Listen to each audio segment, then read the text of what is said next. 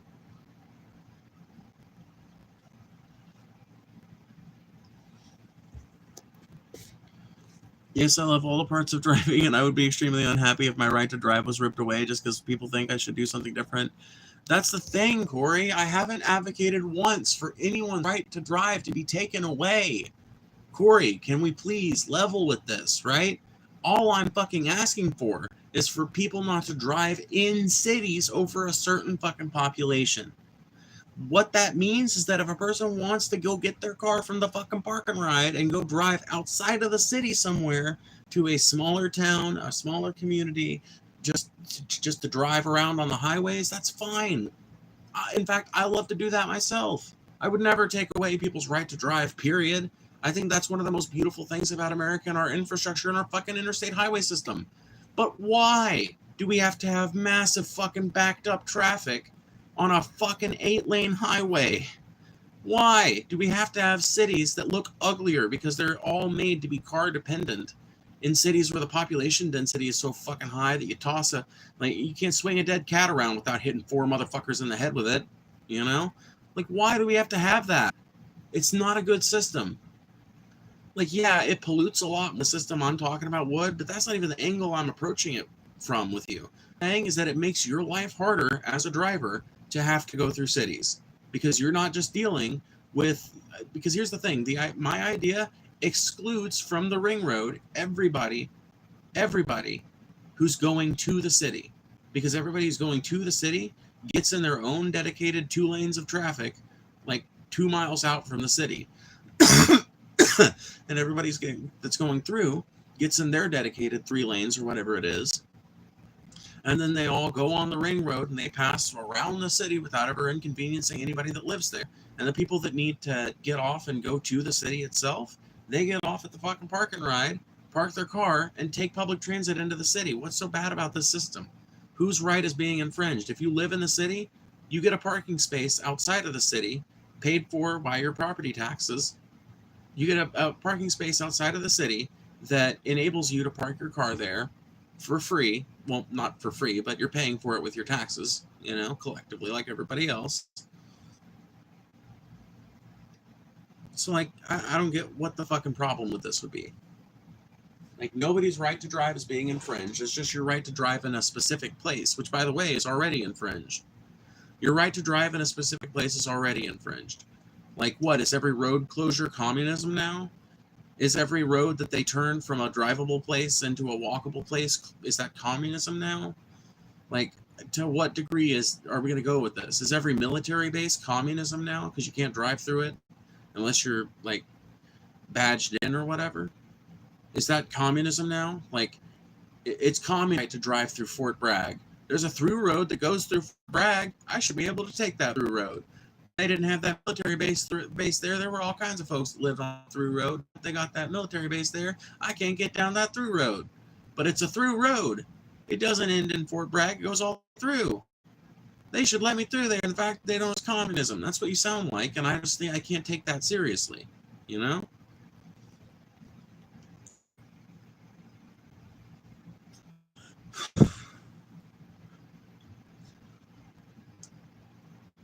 I don't want my car to be miles away from me, bro. I don't want access to my car to be that difficult. What I'm talking about, though, is a system that would require you to use your car way less. You would only be using your car in the very rare situation where you really want to go out and get out and drive. And I guarantee you, I swear, nobody I've ever met in my entire life likes to just go get out and drive in the middle of rush hour. Nobody I've ever met in my entire life wants to just go out for a drive every fucking day. Nobody I've ever met in my entire life is that addicted to the driving. And I'm saying that as a person who lived in a vehicle for 2 years. I lived in a minivan and traveled all over this great United States for 2 years, and even I don't like driving that much. I drove from fucking Park Hills, Missouri to North Adams, Massachusetts, all in one night, one time. You know how far of a drive that is? Do you have any idea what a long drive that is? That is a drive that makes any drive you've ever undertaken look pitiful. I almost guarantee it. There's probably not another person in this chat that has a story like that. If you've ever driven more than 12 hours without stopping, say it in chat, because I've never met anybody else that's done that kind of drive. From Park Hills to fucking North Adams, Mass. Somebody look how many miles is that, and turn off tolls. Make sure you go to maps and you search for a route without tolls.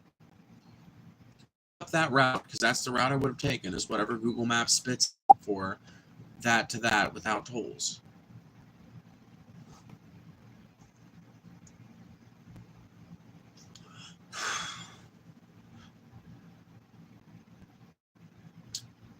I remember having to take the bus or train, and I never want to do that shit again. Yeah, because the bus or train wherever you were living probably sucked. Where was it, out of curiosity? Like, Corey, what city soured you on public transit? Mass to Tennessee? Oh, okay. Then, yeah, you've driven a similar amount then, Pig Mercy. Then, yeah, you've driven an amount like that. And, okay, Pig Mercy, am I right or wrong? Is America not better off with less cars on the fucking roads? Would it not be a better and more pleasurable experience to drive if there were less cars?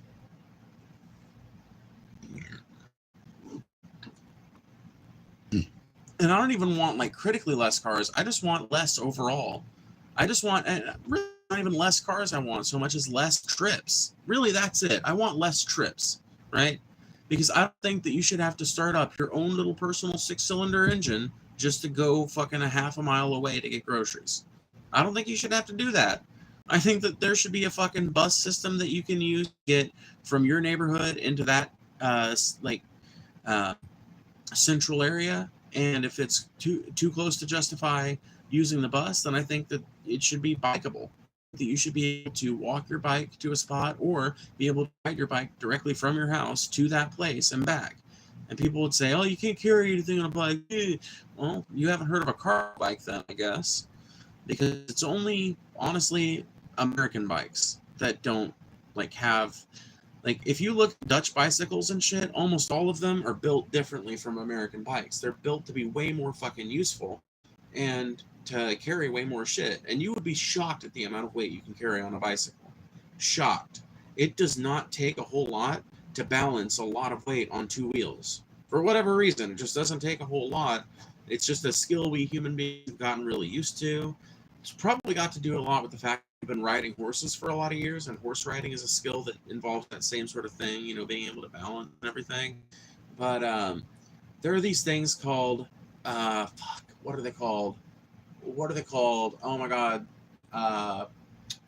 It's a kind of bike in the Netherlands. And I can't think of what they're called. It's a Biersatz or something. What are they called?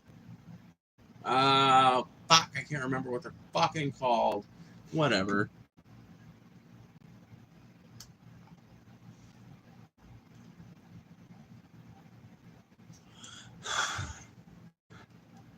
In the middle of the country, driving is a lot of fun. I love road trips, but in the city, I hate driving. Yeah, I'm the same exact way. I love driving out in the country. I love driving when there's plenty of roadway. I love driving out in the fucking country and everything, but I do not love driving in the fucking city. It's just not fun. I take Seattle's light rail and buses. I take Seattle's light rail and buses every day. And yeah, it smells sometimes and it fucking sucks, but fucking it's not that bad. Yeah, Triple C, it's not that bad. Not only that, I bet if rail and bus system was even better funded, and if some measures were taken to alleviate some of the poverty fucking what's the word I'm looking for? If some actions were taken to mitigate the prosperity difference between people in the upper classes and people in the lower classes in that area. And if steps were taken to improve the quality of the mass transit available in that area, it would probably be way less stinky. It would probably be way more useful. It would probably be way more appealing to take on an average given day. I drove Uber in the city. It's not impossible, but the things I seen too scary, and it sucked and destroyed my car. Is it that bad? I have a better idea. We can build better transportation systems, and I can still drive my car, and we're both happy. That's the fucking world I'm asking for. I'm gonna choke you to death. Okay, I'm kidding. That was a joke. That was a joke. That was literally a joke, and I don't even know this person. It was a fucking joke. Okay, YouTube, please don't ban me. It was a joke. I swear to God, there's some more on the internet. I literally can't even kill a fly. Okay, it was a joke. But that being said, Corey, we're advocating for the same thing. You just don't like the fact that in my system, your car is not like right outside your house. But it would be better protected. It would be in a car tower with a bunch of fucking cops that are assigned to look over it all day long just to make sure that nobody feels fucking froggy about getting in and breaking into one of the cars. Literally. You make shit so much easier on the police departments. You make shit so much easier on car owners because now their cars are all centralized in a place that makes it easier for them to get to and easy for the cops to make sure that nobody's fucking with anything, you know? So I feel like my system is the system you're advocating for, but you just don't see it because it doesn't involve your car being parked right outside your house and you being able to drive wherever you want inside the city. But I'm sorry, people have a right to not want their cars to be car accessible. Right? You agree with that, right, Corey? Would you agree that if you have the right to want to access a place by car, that a place has the right to not want you to access it by car? Would you agree with that, Corey?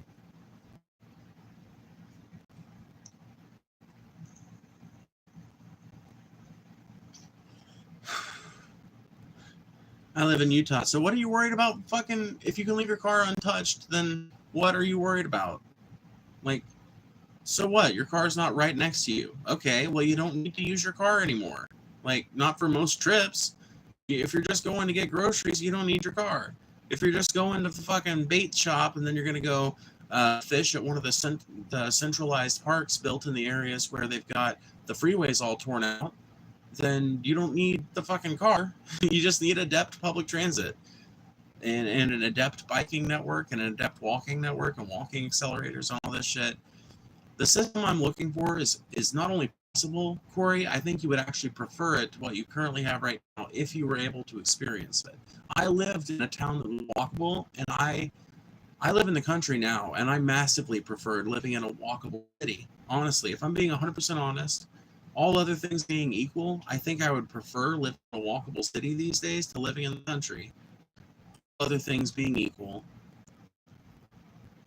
if America could just adopt some fucking clean sky acts, like if we could adopt some kind of like light sky, kind of after a certain point, everybody turns off any unnecessary. I can't even talk, bro. It's so late. But I don't know. Anyway, point is, I think this is a fucking great idea. I'm going to keep defending it. And yeah.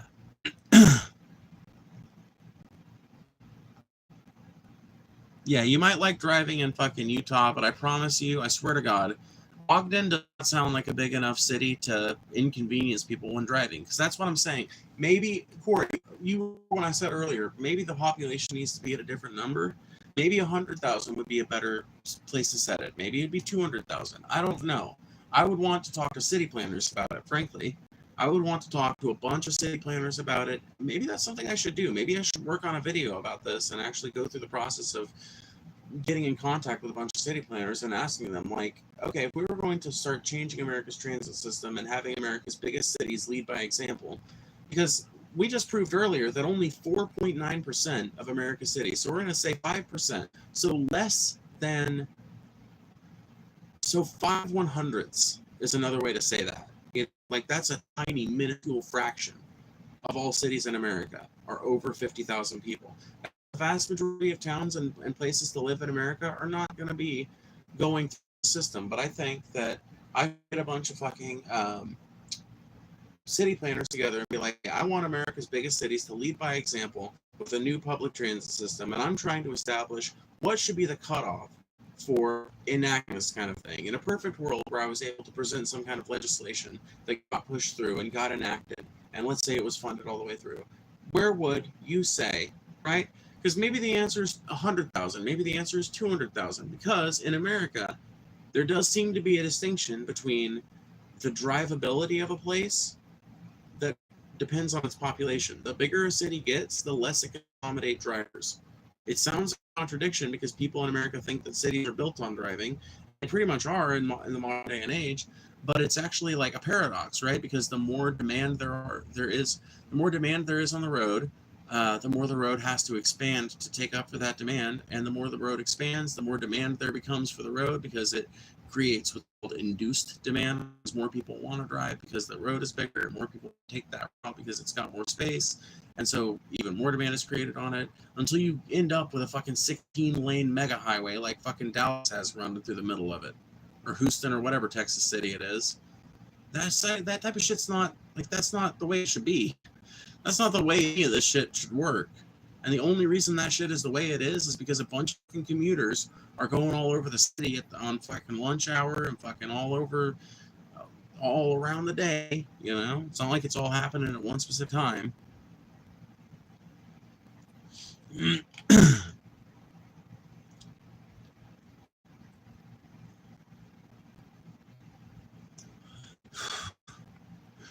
Get ready. Legalize Vicodin. Well, I'm all about legalizing all drugs. That's another area we have in common, Corey, is that I'm all about legalizing and regulating all drugs. I do think that there's a use and regulation, right? I think that there's a good reason. Like, I think the snake oil salesman of the early 1900s case as to why we need adept and widespread public accountability when it comes to what is in a product and what's allowed to be sold at the store and shit like that, right? So I definitely believe in the regulation of these things, but I think that regulating them and legalizing them would be a way, way, way better route than just allowing the fucking cartels to make all the money. Because what's happening right now is that America's war on drugs has not led to some massive reduction in people doing drugs. It's not led to the death of the drug empires or anything like that. All that prohibition has done led to a bunch of people that are strung out and a bunch of fucking cartels and organized crime getting a shitload of money off of the prohibition of drugs. It's just like the prohibition of alcohol. I think we need to repeal the war on drugs today.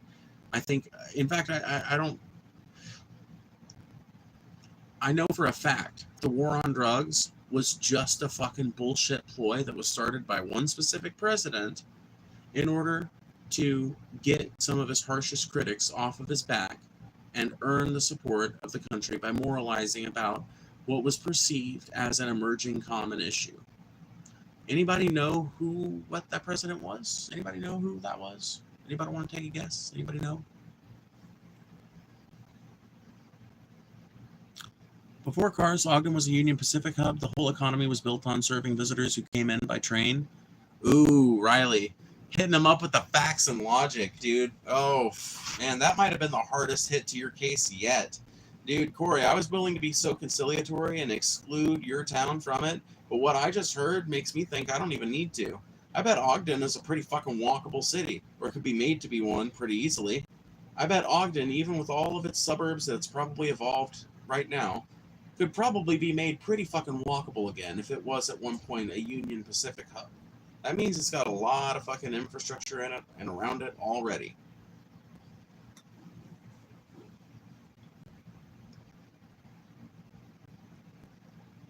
I don't hate bikes, Corey. Why are you being so bad faith? I don't hate cars. You just heard me talk about, oh my God, Corey, if you weren't so respectful, I'd ban your ass out of here. No, I'm kidding, but fuck, man, you frustrate me, right? Because I feel like we're talking past each other, right? You are and maybe you don't mean that, but I'm just saying, like, I feel like you're misinterpreting my unwillingness to have cars ruin cities as some sort of hatred for cars. I love cars. I love the ability of people to drive where they want. I like car culture, not a whole bunch. Like, I'm not a fucking like giant classic car buff, but I watch a lot of Top Gear. I think that shit's fun. I think that shit's kind of, I think those old cars are kind of neat looking and funny looking, and I think it's interesting technology. I'm fascinated by the tech. I work on my own cars whenever I've got one, you know, like, I'm not above cars. I don't hate them, you know. I just recognize that they have a deleterious effect on cities. They make cities less livable places for the people who live in them. And I care about the people who have to live anywhere.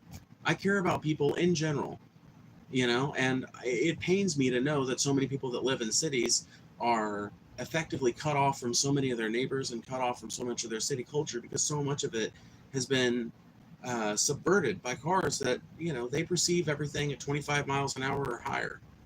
And so, you know, like, unless you're building a big billboard or a big mural on the side of a giant building or something like that, it's kind of hard to catch the attention of someone driving a car. Whereas, you know, walkable, busable, trainable, bikeable neighborhoods and cities aren't like that.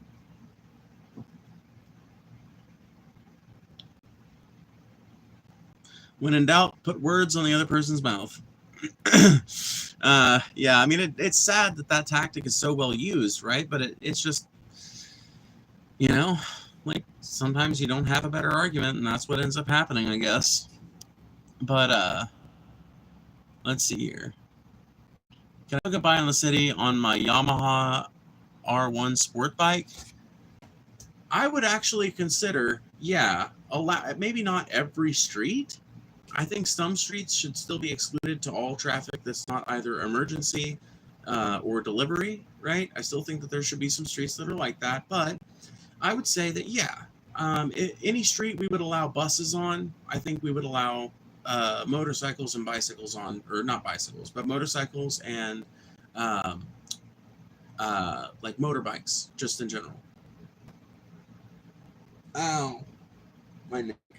But yeah, I think any road we would let a bus go down in a city, I think would be acceptable to have a motorbike going down it. And now people would say, well, how would I get my fucking, thinking about this critically, or thinking about the storage issue? But the great thing about a motorbike, right, is that if you're talking about, like, this person's Yamaha that they were just talking about, I know Yamaha does make big old thick babies and shit. Like, they make the big fucking giant hogs, you know, but that's not really what Yamaha is known for. So I'm assuming whatever this person has, a sport bike, that's basically like a road legal dirt bike. Can someone correct me if I'm wrong? Isn't a sport bike basically functionally like a street legal, city legal dirt bike?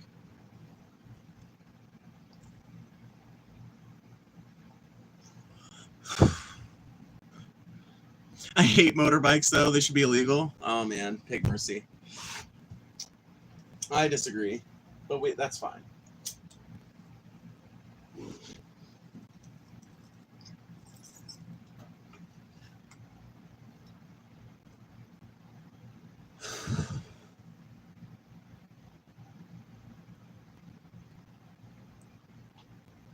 It's 1,000 cc. It's a racing bike. You see them on MotoGP races in Europe.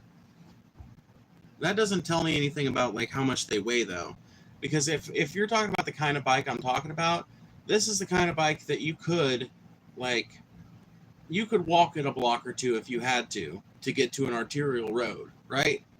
Like, let's just say you lived in an apartment or something in the city center or in a neighborhood,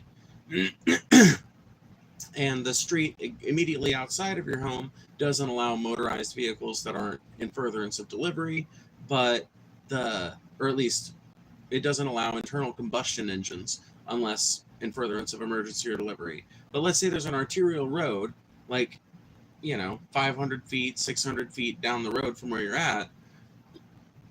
That sounds like the kind of bike you could probably walk down to that area pretty easily. Because if not, we would have to figure out some kind of parking solution for that, which is going to take up space that some city planners would say we shouldn't need to use. And it also presents other logistical problems for the city, because now you've got to preserve some parking lot space for some motorized vehicles. I don't know. It almost sounds like it would create more problems than it would solve, but maybe there's a way that can be worked in, because ultimately those kinds of vehicles are way lower impact in almost every way except noise. In terms of noise, motorbikes are way higher impact than cars, but in terms of just like how much space they take up on the road, the awareness that comes when driving them, they're way better than cars in that way. Most of the accidents that happen on motorcycles happen because of bad drivers in cars, not because of bad drivers on motorcycles. They're roughly like 480 to 500 pounds. They ain't the best to walk it or push it. It's a bike that can go faster than any car on the road. It's a fun machine, very fun in Utah Canyon, I would imagine. Yeah.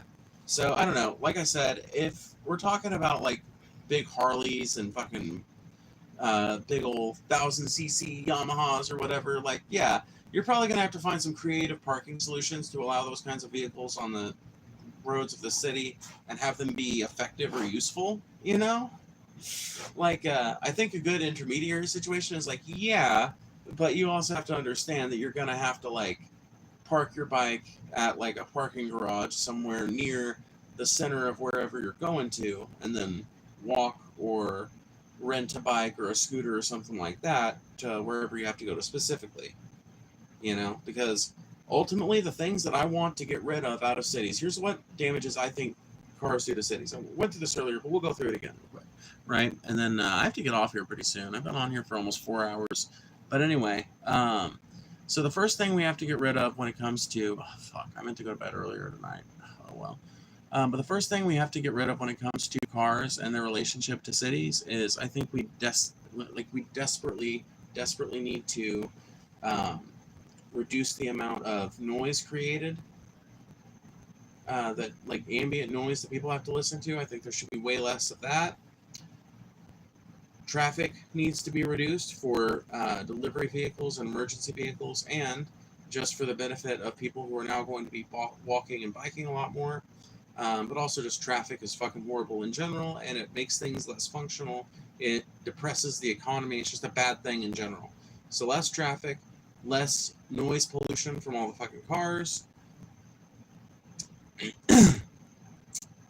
better access, like neighborhood to neighborhood, to amenities and services, neighborhoods that are kinder to look at and more attractive to look at, so better aesthetics. That's pretty much my wish list for American cities. And that's why I say, we need to ban cars in cities after we do all this other shit to prepare people for that, you know? And when I say maybe it's the language that threw you off, right? Because when I say ban cars in cities, a lot of people think I mean we just like go car to car, taking them away and driving them off a cliff somewhere. But no, what I mean is we start building a bunch of fucking infrastructure that allows cars to be excluded from cities by virtue of infrastructure. Literally, the city is just made so that unless you're on official business or some shit like that, in order to like deliver something specifically to someplace in the city, then you get off on a departure road that takes you either to a parking garage if you're just a regular person, or that has like an offshoot that allows you to get onto the like regular level of the city. And then there's obviously a gate system and everything to keep people that just want to fucking drive in the city out, but to let truckers and people making deliveries and things like that in. And yeah, so it's not like you're banning like literally any motor vehicle from the roads. You're just creating a system that prevents people from using their cars in cities. You're creating a system that prevents freeways from taking up a bunch of space in a city's downtown.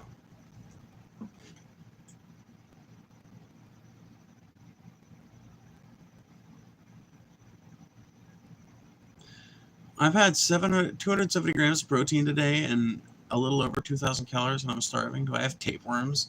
You might just have a really fast metabolism, honestly. If you haven't eaten any raw fish, if you're not a big fan of raw fish or something like that, you probably don't have a tapeworm.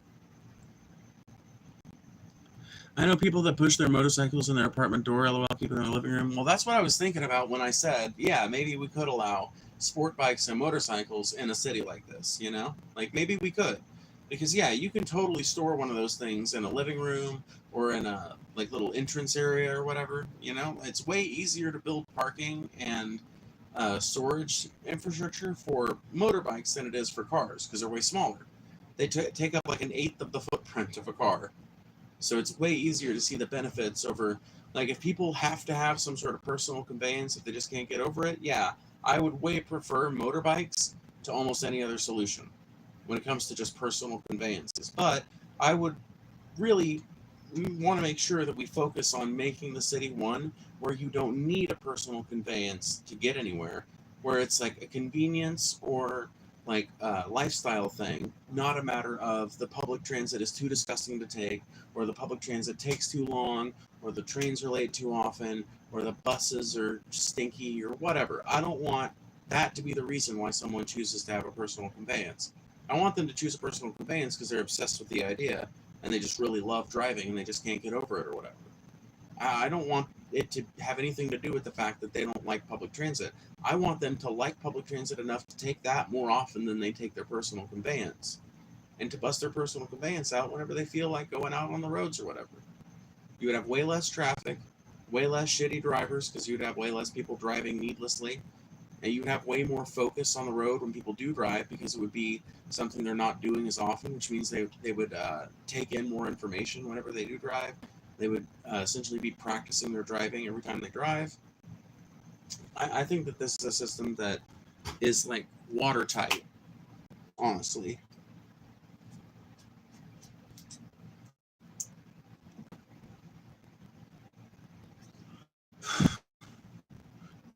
Why not design cities for skating?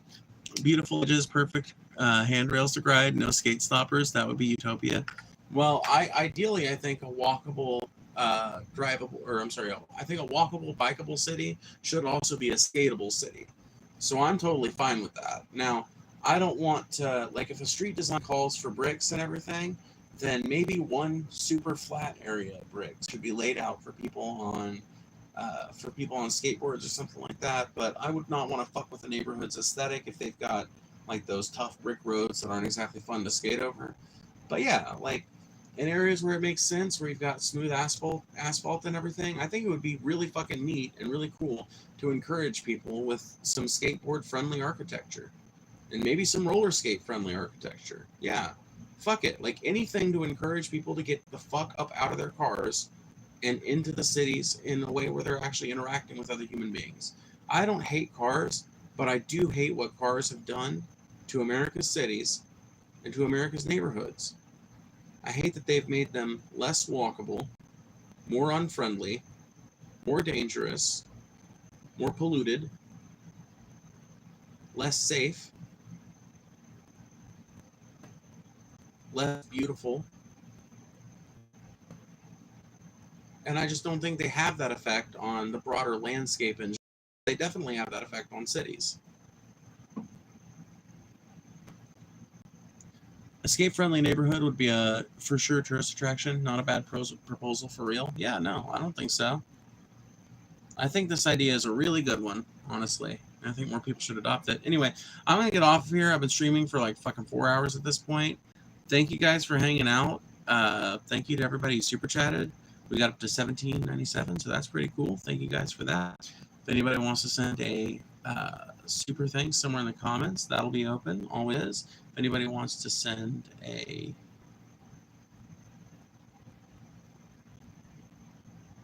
I'm real tired. If anybody wants to sign up for the memberships, those are also open. You can gift memberships, all that shit. I will see you guys later. Thank you guys for hanging out.